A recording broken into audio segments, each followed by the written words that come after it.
वसुदेवसुतं देवं कंसचाणूरमर्दनं देवकी परमानन्दं कृष्णं वन्दे जगद्गुरुम्।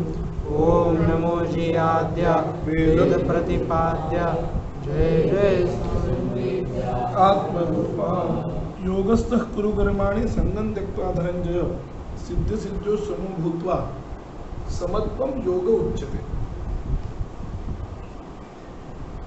भगवंतांनी आता अर्जुनाला योगस्थः कुरु कर्माणि सांगितलं। योगस्थ म्हणजे योगामध्ये राहून तू कर्म कर, म्हणजे कर्मयोगामध्ये राहून तू कर्म कर असा त्याचा अर्थ आहे। योगस्थः कुरु कर्माणि संगं त्यक्त्वा धनंजय, कर्माचा संग सोडायचा। कर्माचा संग या शब्दाचा अर्थ कर्मफलाचा संग असा आहे, कारण कर्म करत असताना कर्माचा संग राहणारच। संग म्हणजे संबंध, तुम्ही कर्म करताय त्याचा संबंध नाही असं होणार नाही, म्हणून याचा लक्षणेनं अर्थ असा होईल कर्मफलाचा संग करायचा। कारण योगस्थ करायचं म्हणजे नेमकं काय करायचं, त्याची पुढली ओळ अशी सांगितली। योग म्हणजे काय तर म्हणजे सिद्धिसिद्ध्यो समो भूत्वा समत्वम योग उच्यते। सिद्धी किंवा असिद्धी म्हणजे एखादं कर्म करत असताना त्या कर्माची सिद्धी झाली किंवा ते कर्म असिद्ध झालं, काय नाही जमलं, म्हणजे यश आणि अपयश, सामान्य भाषेत बोलायचं म्हणजे यश आणि अपयश, त्या दोघांच्याही बाबतीमध्ये बुद्धी एकदम सम राहणं, म्हणजे यशाकडे हुरळून न जाणं, अपयशानं न खचणं आणि दोन्हीकडे समान पाहणं, हे जे समान पाहणं आहे, हे जे समत्व आहे त्याला योग म्हटलंय। म्हणजे असं समत्व राहून कर्म करायचं। योगस्थ कुरु कर्माणीचा अर्थ हा झाला, कारण योगामध्ये राहून कर्म कर या शब्दाचा अर्थ असं सम राहून तू कर्म कर, म्हणजे यश आलं काय अपयश आलं काय त्याच्याकडे तू पाहू नको। कारण मागच्या श्लोकामध्ये काय सांगितलं की कर्मण्येवाधिकार असते मा फलेषु कदाचन, तुला कर्म करण्याचा अधिकार आहे, फळामध्ये काही तुझा अधिकार नाहीये। म्हणून मा कर्म फल हेतुर्भूर माते संतोष्ट कर्मणी, तुझं कर्माच्या फळाच्या हेतूला तू लक्ष देऊ नकोस, त्याच्यामध्ये तू कर्मफळाकडे पाहू नकोस। तेच इथं सांगतात की कर्मफळ कसंही मिळेल तुला, यश मिळेल नाही तर अपयश येईल, सिद्धी होईल नाही तर असिद्धी होईल, पण या दोन्हींच्या बाबतीमध्ये तुझी बुद्धी स्थिर राहिली, दोन्हीकडे समान तू पाहिलास की हे समत्व आहे, ते समत्व म्हणजे योग आहे म्हणाले। म्हणून आता ते सांगतात, ज्ञानोबाला याचं वर्णन करतात, तू योगयुक्त होऊनी फळाचा संग सांडूनी मग अर्जुना चित्त देऊनी करी कर्म। काय म्हणतात, तू योगयुक्त हो, योगस्थ कुरु कर्माणि या शब्दाचा अर्थ करत असताना योगामध्ये राहा म्हणजे योगयुक्त हो, योगयुक्त होऊन कर्म कर असं भगवंतांनी या ठिकाणी सांगितलं। तर इथं योग शब्दाचा अर्थ जो समत्व आहे हे पुढे भगवंतांनी सांगितलेलं आहे ते, पण त्याचा सर्व दृष्टीने जर नीट विचार केला तर परमेश्वराशी बुद्धीचं ऐक्य झाल्याशिवाय हे काही साध्य होत नाही।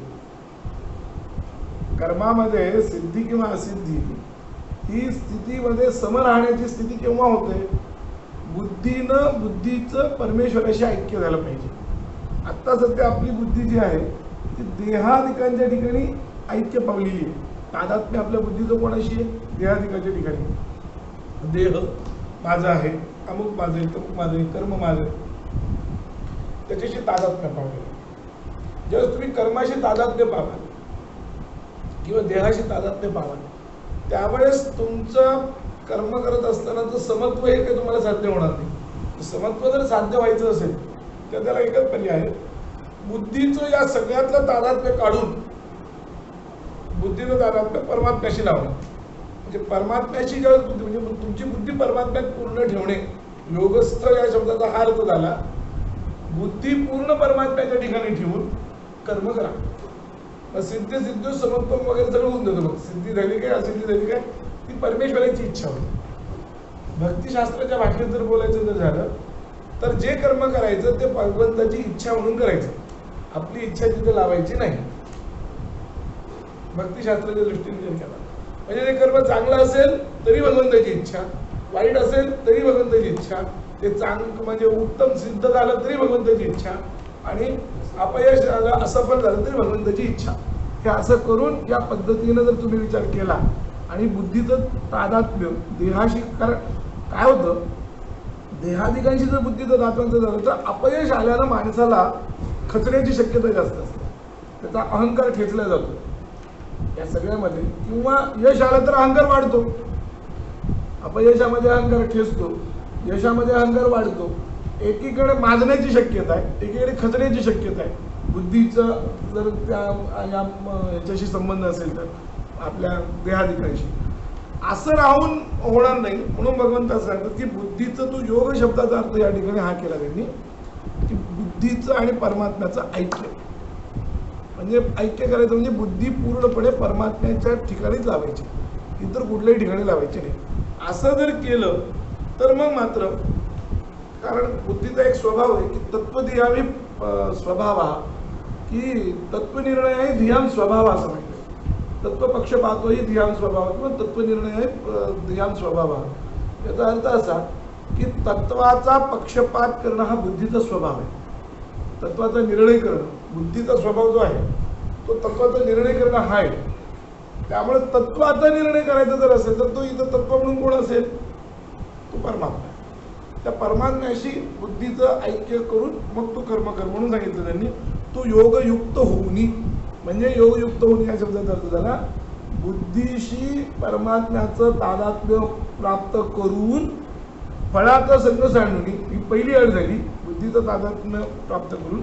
दुसरी अट सांगितली फळाचा संग सांडून, म्हणजे कर्मफलाची आशा सोडून मग अर्जुनात चित्त देऊन. म्हणजे हे दोन्ही झाल्यानंतर काय करायचंय, लक्ष देऊन, चित्त देऊन. म्हणजे आता आपल्याला काही करायचं नाही, पण कसं का होईना असं नाहीये, ते काय मिळवायचंच नाही यातून. मग काय झालं तर झालं, नाही झालं तर नाही झालं, आपल्याला काय करायचंय बघून घेईल परमात्मा, परमात्म्याशीच करायचंय असं नाही करायचं. मग चित्त देऊन, ही पण तिसरी अट आहे. तिन्ही अटी बघा. मग अर्जुना चित्त देऊन करी कर्मे, मग तू कर्म कर. मग अशा पद्धतीनं कर्म केलं की काय होईल, ते कर्म तुम्हाला मोक्षाला कारणीभूत होईल. त्या कर्मापासून तुम्हाला कोणत्याही पद्धतीचं बंधन प्राप्त होणार नाही, हे प्रत्यवाय निर्माण होणार नाही. ते परी आदरिले कर्म दैवे, जरी समाप्ती पावे तरी विशेषतेत तोषावे हेही नको.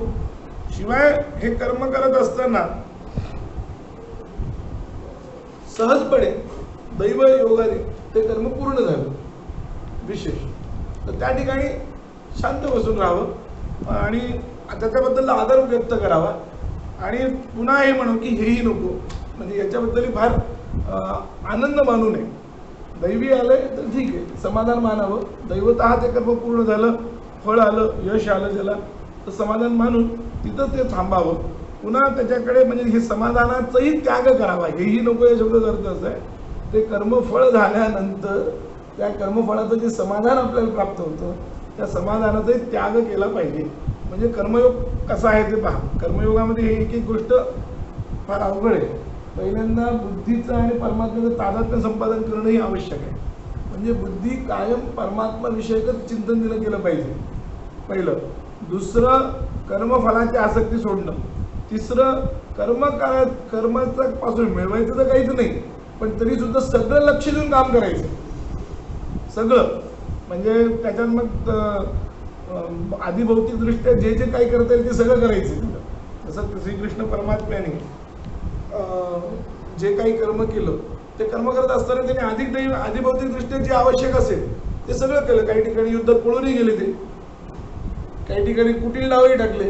हे सगळं करायचंय त्याच्यात, हे लक्षात ठेवा. कर्म करत असताना हे करायचं नाही असं काहीच नाही, हे सगळं करायचं. खरंही बोलायचंय, वेळ पडली खोटंही बोलावं लागेल तर खोटंही बोलायचंय, नाही असं नाही. कारण श्रीकृष्णांनी हे सगळं केले. कृष्णाच्या जीवनाकडे जर पाहिलं तुम्ही तर गीता ही पूर्ण कृष्णाचं जीवन आहे.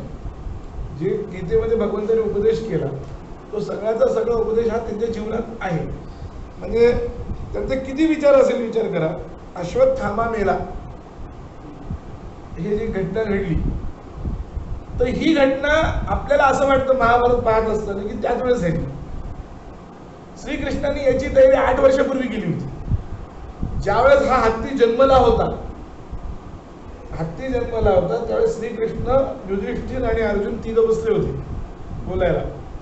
आणि तितक्यात नौकराने येऊन सांगितलं की एक हत्ती जन्मला आहे, त्याचं नाव काय ठेवायचं. त्यावेळेस त्यांनी सांगितलं अश्वत्थामा नाव ठेवा म्हणून. म्हणजे चित्त देऊन कर्म करीत लक्षणीय आहे, एक लक्षात घ्या. काय होईल ते किती कर्म, म्हणजे पुढे युद्धाप्रसंगी हाचा उपयोग होऊ शकतो. पुढे म्हणजे किती त्यांच्या डोक्यात प्लॅनिंग होतं, मॅनेजमेंट म्हणा, प्लॅनिंग म्हणा, काही वेळा की महाभारत हे सरळ असं पाहून कळत नाही, असं उलट यायचं. म्हणजे मग आपल्याला त्या सगळ्या त्याच्या हे लागतात, संगती लागतात. की मी ज्या दिवशी अध्याय वाचला त्या दिवशी मी उडालोच एकदम. काय विचार म्हणजे अश्वत्थामा हे नाव ठेवायला सांगण्यापासून याच्या डोक्यात कल्पना होती की उद्या ह्याला मारायचं आपल्याला आणि ह्याला मारायचं, ह्याला मारून युधिष्ठिराच्या तोडून वधून घ्यायचं. पुढं काय घटना घडू शकते किंवा काय घडणार आहे तो त्रिकालज्ञ होता म्हणून त्याला माहित होतं असं म्हणून, पण तरी काय घडू शकतं यासाठी लागणारं जे आहे ते सगळं घ्यायचं. पण हे सगळं घेत असताना समजा उलट काही झालं असतं तर श्रीकृष्णांनी काय केलं असतं, सोडून दिलं असतं. मथुरा सोडली की मथुरामध्ये भागवतकार असं म्हणतात की यत्र सान्निध्यम श्रीहरे हे, की परमात्म्याचं नित्य सान्निध्य मथुरेमध्ये, असं मथुरेचं वर्णन आहे. पण ती मथुरा सोडली की नाही, त्याच्यावर जरासंध झालं हे. म्हणून समाधान जे तेही नको. म्हणजे कुठलीही गोष्ट सोडत असताना धरायची पण नाही, सोडायची पण नाही पाहिजे, पण ते काम करत असताना जे लागेल ते सगळं करायचं, हे महत्वाचं आहे. अर्जुना चित्त देवणीचं विशेष हे की मग ते राजकारण असेल, समाजकारण असेल किंवा तुझी भक्ती असेल, भक्ती करत असताना भक्तीचा तोच भाव आहे की कर्म करत आहेत तुम्ही, कर्मकांड करतायत, तर कर्मकांड करत असताना कर्माचं सामान चांगलं पाहिजे, देवाला ते व्यवस्थित वाहायला पाहिजे, अर्पण व्यवस्थित केलं पाहिजे. म्हणजे उगीच काही करायचं, कसे तरी तीळ आणले, कसे तरी हवन केलं असं नाही. तीळ आणले तर ते तीळ धुतले पाहिजे, स्वच्छ केले पाहिजे, त्याच्यात किडे वगैरे जाता का म्हणे पाहिलंच पाहिजे. आपल्याला काही मिळवायचंच नाही, नुसतं निष्काम करायचंय, काय हरकत आहे, असं नाही चालणार, असं करून नाही चालत. हे भगवंताचं हे फार महत्वाचं आहे काम, माहिती आहे का, आपल्याला काहीच नाही मिळवायचं. म्हणजे बहुतेक वेळा काय होतं की आपण लक्ष देत नाही, पुष्कळ वेळा आपल्याकडे अशा गोष्टी होतात, पण असा अभिप्रेत त्यांना नाही आहे. कर्माचं फळ नाही मिळवायचं म्हणून काही वाटेल ते कर्म करा असं नाही. कर्म तितकंच काटेकोरपणे झालं पाहिजे. काय जे असेल ते तुमचं, तुम्ही अभिषेक करा, अभिषेकही किंवा म्हणजे देवाचं कर्म करा, धार्मिक विधी करा, तो तितकाच काटेकोरपणे झाला पाहिजे. धार्मिक विधी नाही तर व्यवहार आहे, व्यवहारही तितकंच काटेकोर झाला पाहिजे. व्यवहारातही कुठेही कमी जास्त होता कामा नये, हा त्यातला भाव आहे. म्हणजे मग असं होईल. आणि मग परी आदरली आणि समजा एखादं कर्म यशस्वी झालं, त्यांना समाधान प्राप्त झालं, तर ते समाधान सुद्धा सोडून दिलं तरी विशेषतेचं तोषावे हेही नको. हे सोडून ते समाधानी सोडून देऊन आपण राहिलं पाहिजे, याला कर्मयोग म्हटले. कर्मयोगाचं हे गणित आहे. कर्मयोगामध्ये एखादी यश आलं तरी ते बघायचं नाही, किंवा का निमित्त कोणी एके ते सिद्धीनं वचताची टाके तरी तेथीची अपरितोके शोभावे ना.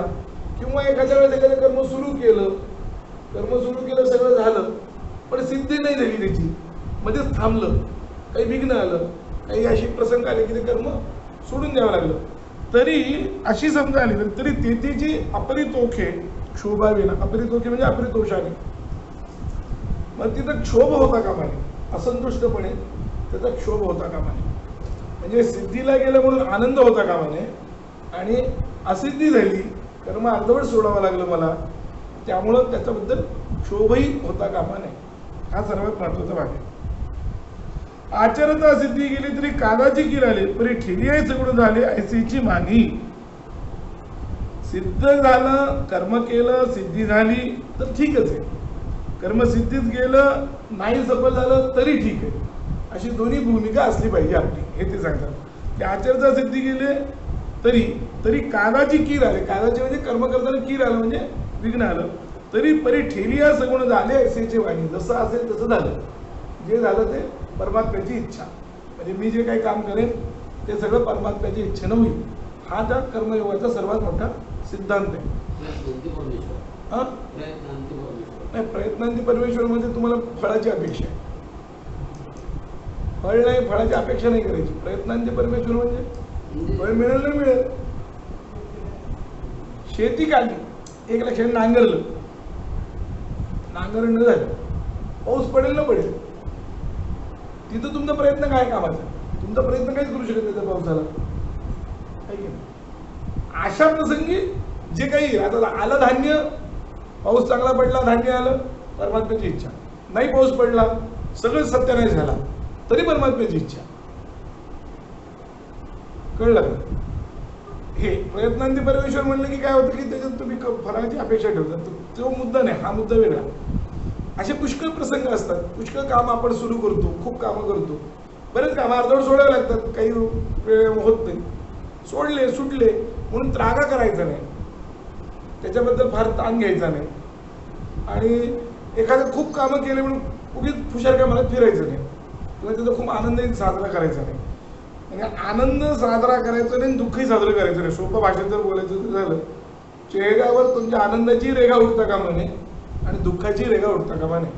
काम हो अथवा न हो, हा त्याचा सोप्या भाषेत एकदम सांगाल. जे देखे जेतुला आले कर्म निपजे, ते तुले आदिपुरुषी जरी अर्पिजे, तरी परिपूर्ण सहजे झाले जाणे. हे बघ, जेवढं काही आपलं म्हणजे आता हे कर्मयोगाची एक प्रकारची महत्वाची खूण सांगतात की कर्मयोग म्हणजे काय. जेवढं कर्म आपण केलं ते कर्म सफल हो अथवा असफल हो किंवा अर्धवट हो, काय असेल ते असेल, ते झालेलं जेवढं कर्म आहे ते सगळंच्या सर्व कर्म आदिपुरुषी अर्पित परमात्म्याला ते अर्पण करायचं, ज्या अवस्थेत असेल त्या अवस्थेत. म्हणजे काय होतं, तर ते तरी परिपूर्ण जे झाले जाणे, तर ते परिपूर्ण झालं असं समजायचं. तोपर्यंत परिपूर्ण नाही झालं. म्हणजे याच्यातून एक महत्वाचा भाग आहे की कुर्वन्नेवे कर्माणि जिजीविषये चतुर्गुण समाह एवं तरी नान्यतोस्ति न कर्म लिप्यते नरे, असं ईशावास्योपनिषद सांगतो. त्याचा हा अनुवाद असल्यासारखा जवळपास की जोपर्यंत तुम्ही जगताय, किती वर्ष जगायचं, जिजीविषा या शब्दाचा तर जगण्याची इच्छा ती किती असली पाहिजे, तर म्हणले 100 वर्ष तरी जगण्याची इच्छा तुमच्या ठिकाणी असली पाहिजे. 100 वर्ष जगायचंय तुम्हाला, चांगली इच्छा, तर ती इच्छा कशी असली पाहिजे, कुर्वन्नेवेह कर्माणि, म्हणजे मरेपर्यंत मी कर्म केले पाहिजे. मरेपर्यंत माझी बुद्धी तेवढी चांगली पाहिजे, माझं शरीर तेवढं चांगलं पाहिजे, माझी मनाची स्थिती तेवढी चांगली पाहिजे, सगळं पाहिजे. म्हणजे माझ्यात एवढी जिजीविषा पाहिजे की मी ते करेल, कर्म करतच मरेल, आणि ते किती दिवस, 100 वर्ष.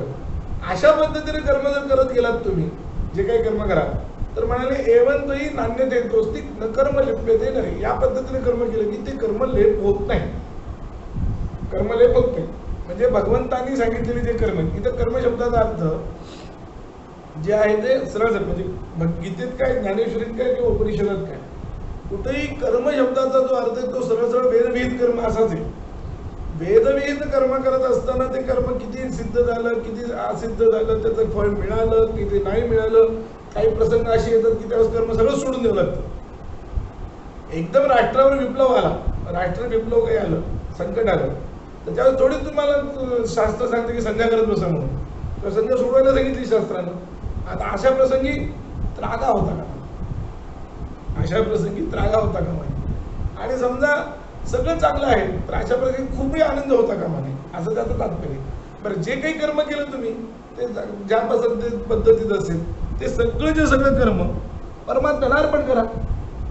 म्हणजे काय होईल, तुम्हाला त्याचा लेप लागणार, त्याचा प्रत्यवाय लागणार नाही, त्याचं बंधन प्राप्त होणार नाही. पुण्य असो त्याचं पाप असो, जे काही असेल ते दोन्ही लेप चांगले नाही आहेत.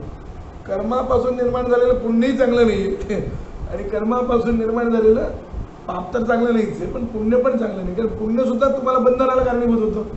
पुण्य प्राप्त झालं म्हणजे जे काही पुण्य असेल ते पुण्य भोगण्यासाठी शरीर प्राप्ती पुन्हा घ्यावी लागते, आहे की नाही. शरीर प्राप्त करायचं म्हणजे पुन्हा भोगायलाच का, कोणतं जे पुण्याच्या तुलनेत ते शरीर मिळेल, ज्या प्रमाणात पुण्य असेल त्या प्रमाणात ते शरीर मिळेल, पण भोगच लागतील ना. म्हणून हे सगळं होता म्हणजे पुण्यही लागू नये, पापही लागू नये, कर्म तर झालं पाहिजे आणि पुन्हा सुटलं पाहिजे.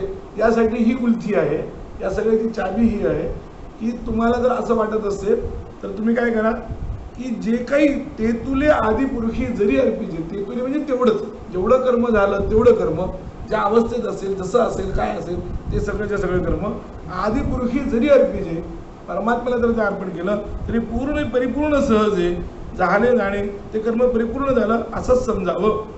परिपूर्ण होतच ते, लक्षात ठेवा. म्हणून देखे सतासत कर्मी हे जे सरसेपण मनोधर्मी त्याची योगस्थिती उत्तमी प्रशंसीजे. जे काही चांगलं कर्म किंवा वाईट कर्म, बऱ्या वाईट, सतासत कर्म म्हणजे चांगलं किंवा असत, जे जे सरसेपणे मनोधर्मी, चित्ताची जी समता आहे ती चित्ताची समताच म्हणजे कर्म चांगलं झालं किंवा वाईट झालं तरी चित्ताची समता. जसं संस्कृत सुभाषितकाराने एक फार चांगलं सांगितलं की उदय सविता रक्तो रक्तश्चास्त समये तथा संपत्तौच विपत्तौच महताम एकरूपता. सविता म्हणजे सूर्य. सूर्य उगवताना लाल असतो, अस्ताला जाताना लाल असतो, आहे की नाही? ही सूर्याची स्थिती आहे. तर तसं संपत्तीमध्ये सुद्धा आणि विपत्तीमध्ये सुद्धा एकरूपता असली पाहिजे तुमची चित्ताची. ही जी चित्ताची एकरूपता आहे तीच म्हणाले योग म्हणतात. सिद्ध सिद्ध्यो हो समो भूत्वा समत्वम योग उच्यते. सिद्ध सिद्धीला दोन्ही समान झालं म्हणजे त्याला म्हणतात समत्व. आणि या समत्वालाच योग म्हटलं. म्हणजे चित्त स्थिर ठेवणं. योगाचा खरा अर्थ असा आहे. योग चित्तवृत्ती निरोध हा. योग काय करतो? चित्तवृत्तीचा निरोध करतो. चित्तवृत्तीचा निरोध म्हणजे काय? तर कुठेही चित्तवृत्ती इकडे तिकडे जाता कामा नये. सुखाकडे ती वृत्ती, सुखाकार वृत्ती वाढता कामा नये किंवा दुःखाकार वृत्ती वाढता कामा नये. दोन्ही वृत्तीला थांबवणं आणि स्थिर ठेवणं हाच योग आहे. समत्वम योग उच्यते. ती जी योगस्थिती उत्तमी प्रशंसीजे. ह्या योगस्थिती हीच उत्तम आहे. आणि असं योगाचरण करणं म्हणजे ते बंधनही होत नाही, संसारही देत नाही आणि तुमची प्रशंसा पण होते.